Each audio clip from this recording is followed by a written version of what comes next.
Hello friends, कैसे हैं आप सब। उम्मीद करता हूँ ठीक होंगे। हमने पिछले वीडियो में आर्थिक विकास तक चर्चा कर लिया था। तो हमने क्या देखा था, आर्थिक विकास क्या था।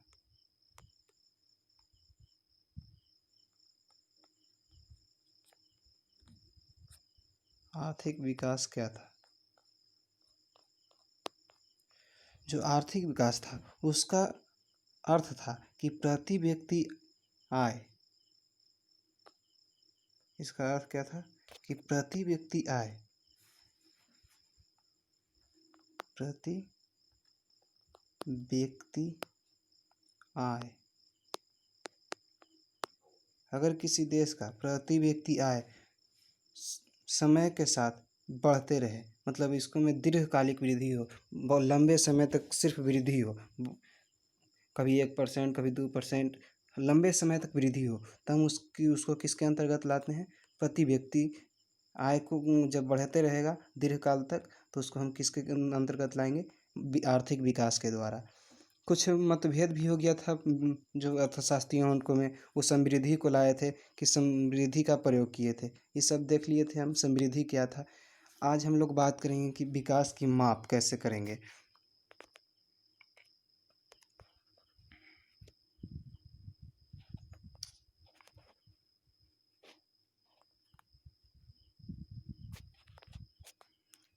आज हम लोग बात करेंगे कि हम लोग विकास की माप कैसे करेंगे। तो हम लोग विकास की माप करेंगे प्रति व्यक्ति आय पर। ये तो हम देख लिए हैं कि प्रति व्यक्ति आय किसका अधिक, जिसका अधिक होगा इसको हम विकसित राज्य राष्ट्र कहेंगे, और जिसका कम होगा उसको हम विकासशील कहेंगे। तो इसका मापदंड क्या है, कितना होना चाहिए कि हम विकसित कहेंगे और कितना होना चाहिए कि विकासशील कहेंगे। तो विश्व बैंक जो है, विश्व बैंक, विश्व बैंक तो जानते होंगे। विश्व बैंक 2006 में एक अधिसूचना लाया, प्रतिवेदन लाया, जिसको क्या कहा, विश्व विकास प्रतिवेदन। विश्व विकास प्रतिवेदन, विश्व विकास प्रतिवेदन कहा गया। इन्होंने मापदंड जो तैयार किया, इन्होंने क्या किया, मापदंड जो तैयार किया, इन्होंने जो मापदंड तैयार किया किसके आधार पर किया, प्रति व्यक्ति आय के आधार पर किया। कहा गया, इसके अंतर्गत कहा गया कि अगर प्रति व्यक्ति आय 4,53,000 से ज़्यादा हो तो हम उसको किस श्रेणी में रखेंगे, विकसित राष्ट्र के श्रेणी में रखेंगे। अगर 4,53,000 से अधिक हो प्रति व्यक्ति आय तो हम उसको समृद्ध देश, विकसित देश मानेंगे। लेकिन अगर प्रति व्यक्ति आय 37,000 रुपया हो, 37,000 प्लस हो, तो उसको हम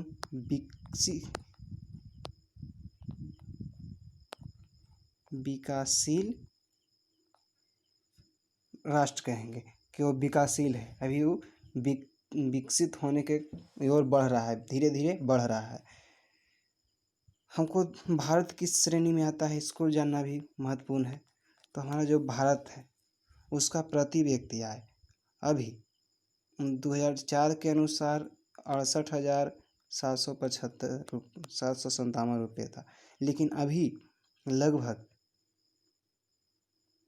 80,000 हो गया है, लगभग 80,000 हो गया है।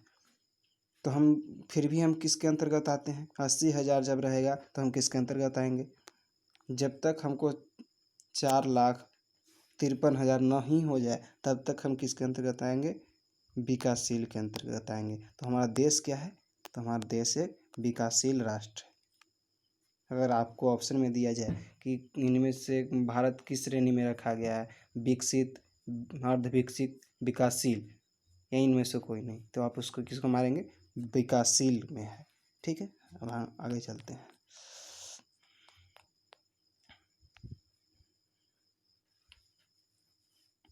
अगर देखिए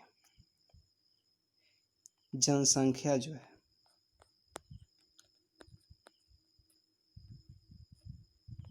उच्च होते जाए, मतलब बढ़ते जाए, और जो प्रति व्यक्ति आय है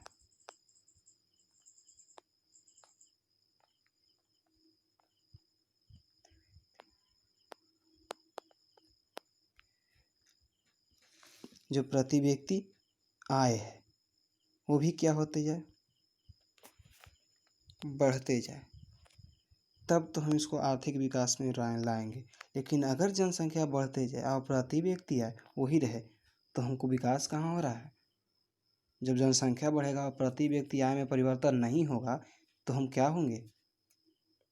हम जानते हैं कि प्रति व्यक्ति आय कैसे निकलता है, राष्ट्रीय आय बटा जनसंख्या, मतलब जनसंख्या अगर बढ़ेगा और अगर प्रति व्यक्ति आय स्थिर है तो क्या होगा, हम लोग का जो प्रति व्यक्ति आय वो घटने लगेगा। अगर जनसंख्या में वृद्धि होगा और प्रति व्यक्ति आय जो है वो निश्चित हो जाएगा तो हमको जो प्रति व्यक्ति आय है वो धीरे धीरे घटने लगेगा, तो हम उसको आर्थिक विकास के अब में नहीं ला पाएंगे। इसलिए जनसंख्या के अनुकूल प्रति व्यक्ति आय को ही बढ़ते रहना चाहिए, तभी हम उसको आर्थिक विकास में ला पाएंगे। अब हम इसको वैकल्पिक वैकल्पिक मापों के बारे में जानते हैं। ये तो हो गया प्रति व्यक्ति आय हो गया, ये तो मुख्य रूप से हो गया कि हम मुख्य रूप से हम प्रति व्यक्ति आय पर निर्भर करते हैं। देश कितना समृद्ध है, कितना कितना उच्च कोटि का है और कितना नीचे है, अभी हमारा विकासशील है, विकसित है, हम इसको जानने के लिए हम सबसे ज़्यादा प्रति व्यक्ति आय को सहारा लेते हैं। लेकिन प्रति व्यक्ति आय जो है वो हमारा जो असमानता है उसको छिपा देता है।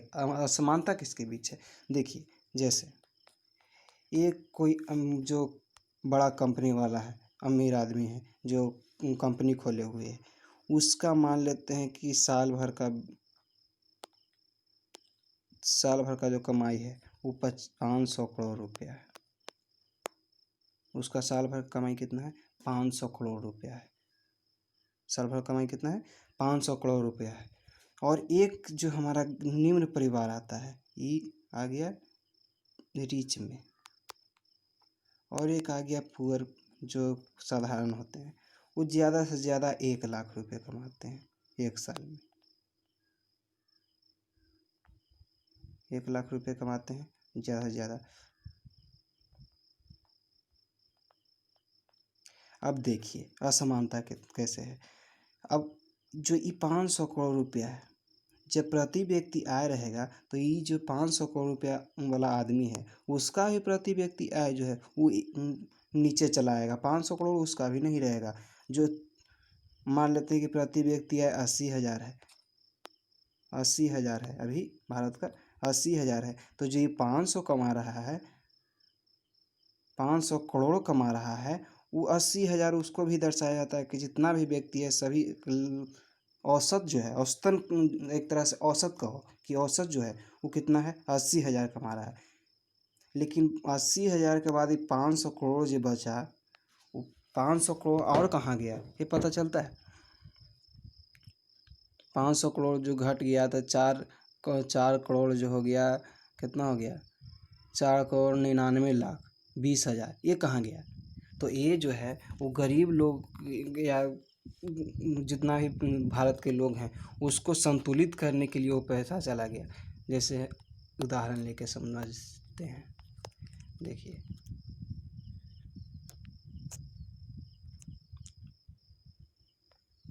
हम एक परिवार में हैं, हमको 1 2 3 4 5 6 7 8 9 10, ठीक है। हम लोग 10 सदस्य हैं और 10 में से एक 10,000 कमा रहा है, एक 20,000 कमा रहा है, एक कमा ही नहीं रहा है, दूसरा भी कमा नहीं रहा है, एक फिर 10,000 कमा रहा है, फिर कमा रहा है, बाकी ये सब कमा नहीं रहा है। तो हमारा कितना हो गया, जो हमारा घर के पूरा आय के है, तो 10,000, 20, 10, 30,000, 30,000, 40,000, ये 40,000 हो गया, 40,000 हो गया, ये तो हो गया 40,000। लेकिन अब हम घर के प्रति व्यक्ति आय कहेंगे तो 40,000 जो है वो किसी एक के अंतर्गत तो नहीं आएगा। 40,000 वो 10 में विभाजित किया जाएगा। कुल घर का कुल आय बटा क्या, जनसंख्या। अब यही है फार्मूला प्रति व्यक्ति आय के लिए। तो 10 का 40 मतलब 4,000। सब लोग कितना कमा रहे हैं, 4,000 इसके अनुसार। लेकिन कुछ ऐसे भी हैं जो 20,000 कमा रहे हैं, कुछ ऐसे भी हैं जो 1 रुपया नहीं कमा रहे हैं, फिर भी उसको 4,000 के अंतर्गत लाया जा रहा है। तो क्या है, असमानता को प्रदर्शित करता है। एक जो गरीब परिवार है वो खाने के लिए भी तरस रहा है, फिर भी उसको दिखाया जा रहा है कि इसका जो प्रति व्यक्ति आय है वो इतना है। और एक अमीर परिवार है जो खाते खाते अथी हो रहा है, उसको भी दिखाया जा रहा है कि इसका भी उतना ही है। तो ये जो है उसको कुछ अर्थशास्त्रियों को एक गलत लगा। उन्होंने कहा कि इस प्रति व्यक्ति के आधार पर होने के बजाय इसको अन्य मापों का भी ध्यान रखना चाहिए। अन्य माप क्या थे, वही कहलाया क्या, वैकल्पिक माप। वही क्या कहलाया, वैकल्पिक माप।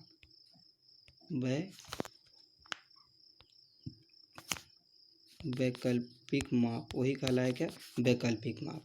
तो वैकल्पिक माप में चलेंगे तो इसको में क्या क्या आएगा। इसको में जैसे देखिए, इसको में आएगा कि हमारे जो भारत है उसको में ज़्यादा से ज़्यादा जो लोग हैं वो कृषि पर आधारित हैं। जो कृषि का काम करते हैं उतना उनको आर्थिक आय बढ़ नहीं पाता है। उनका जो आय है वो ज़्यादा से ज़्यादा 1.5 लाख 2 लाख रुपए होता है साल भर में। तो उसके बारे में हम जानते हैं। तो इसको में कहा गया कि 1 लाख व्यक्ति पर कितना बच्चा स्कूल जा पा रहा है, कितना बच्चा स्कूल जा पा रहा है, जो प्राथमिक शिक्षा के आती है 1 से 14 वर्ष के अंतर्गत आता है।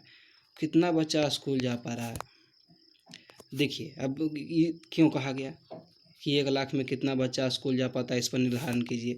ये इसलिए कहा गया कि जो गरीब लोग होते हैं वो अपने बच्चों को पढ़ा नहीं पाते हैं। उस अपने बच्चों को जानते हैं कि हम आगे पढ़ा नहीं पाएंगे, इसलिए वो छोटा से ही उनको काम धाम सिखाने लगते हैं। उसको स्कूल भेजने के बजाय उसको और कोई भी काम करने के लिए प्रोत्साहित करते हैं कि इस काम में लग जाओ, इस काम में लग जाओ बच्चे से।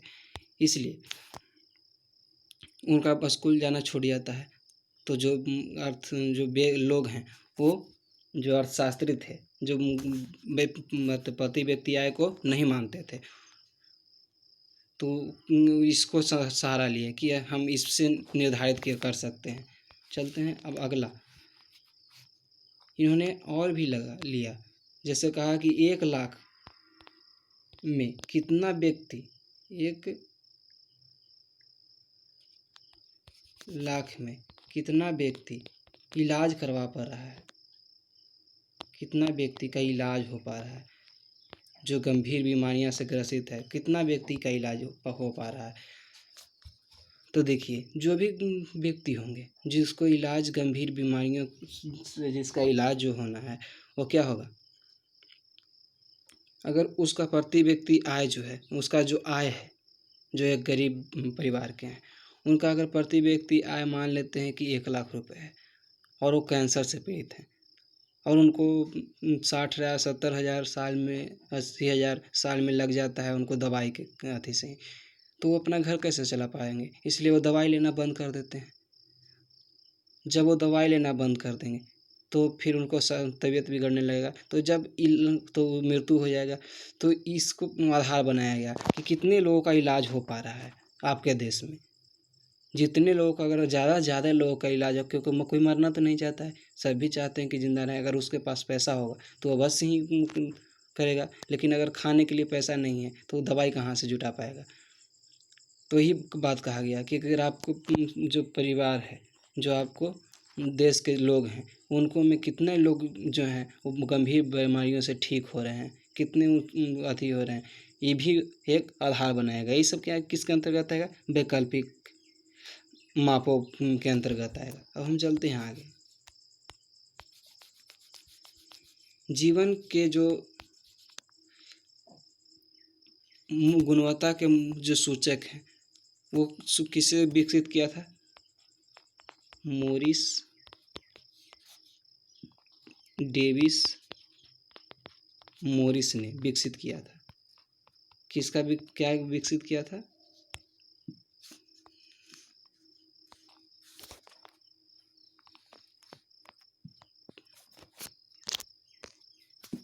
क्या विकसित किया था? जीवन का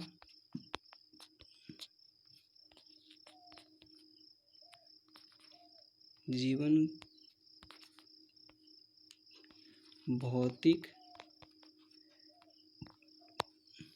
गुणवत्ता के सूचक।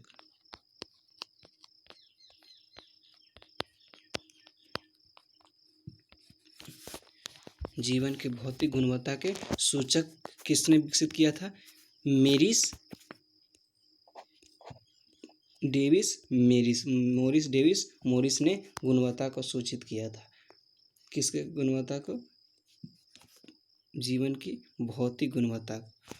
इसने क्या किया था? इन्होंने जो है वो अपना मापदंड बनाया था। किसे? अन्य पेज ले लें, नहीं रहने देते, अन्य पेज लेने से कोई फायदा नहीं है। किसे बनाया था?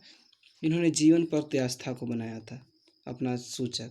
जीवन प्रत्याशा। दूसरा, शिशु की मृत्यु। शिशु मृत्यु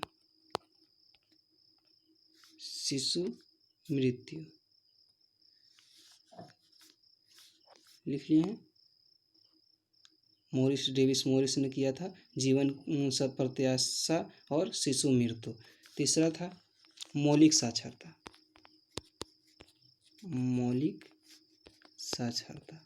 जो हमने अन्य मापों का भी बात किया था उसी के अंतर्गत यह है मौलिक साक्षरता। हो गया। नेक्स्ट पेज लेने का कोई है क्या?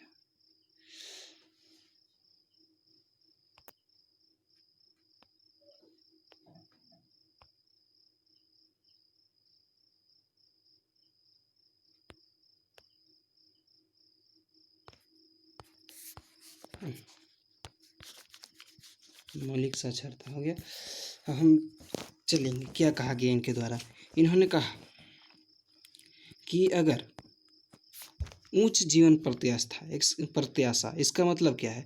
जीवन प्रत्याशा, इसका अर्थ क्या है? कि हम लोग का जीवन कैसे चल रहा है, कैसे हमारा पालन पोषण हो रहा है, कैसे हमें चिकित्सा की सुविधा या हम कैसे साफ सफाई में रह रहे हैं। ठीक है, ये सब किसके अंतर्गत आएगा? जीवन प्रत्याशा के अंतर्गत आएगा। तो कोई भी जो देश है उसको क्या है? उचित पोषण के लिए उच्च जीवन की प्रत्याशा मतलब ग्रहण करवाई गई। इसके अनुसार भी हम कर सकते हैं कि कितना उच्च जीवन प्रत्याशा है वहाँ के लोगों का, कितने मतलब पोषित हो रहे हैं, कितना कुपोषित से बच रहे हैं। कुपोषण जानते हैं, कमजोरी, तरह तरह की बीमारियां उत्पन्न होती है अगर कोई व्यक्ति कमजोर है। दूसरा में आएगा शिशु मतलब बच्चा मृत्यु दर। इसके अंतर्गत क्या आएगा? तो इसके अंतर्गत आएगा कि हम लोग के देश में जो बच्चा जन्म लेता है उसको मृत्यु जो है वो निश्चित की गई कि अगर 3 बच्चा जीता है उसमें कितना बच्चा जो है उसको मान लेते हैं कि एगो बच्चा जो है वो 25 साल तक जिंदा रहा, एगो बच्चा 70 साल तक जिंदा रहा, एगो बच्चा 60 साल तक जिंदा रहा। ये तीनों का जो औसत निकाला गया वो औसत ही कहा गया शिशु मृत्यु दर। मृत्यु तो सबको आना है, ये तो परम अथी है, सत्य है। लेकिन किस अवस्था में आपकी मृत्यु हो रही है ये इसमें बताया गया कि अगर आपको बाल अवस्था में मृत्यु हो जा रही है तो ये आपके कुपोषित होने का एक क्या है, सूचक है कि आपका जो बच्चा है वो कुपोषित हो रहा है, आपका जो पोषण स्तर है वो नीचे है, तभी आपका जो बच्चा है वो मृत्यु को प्राप्त हो जा रहा है। तो इसको भी बनाया गया।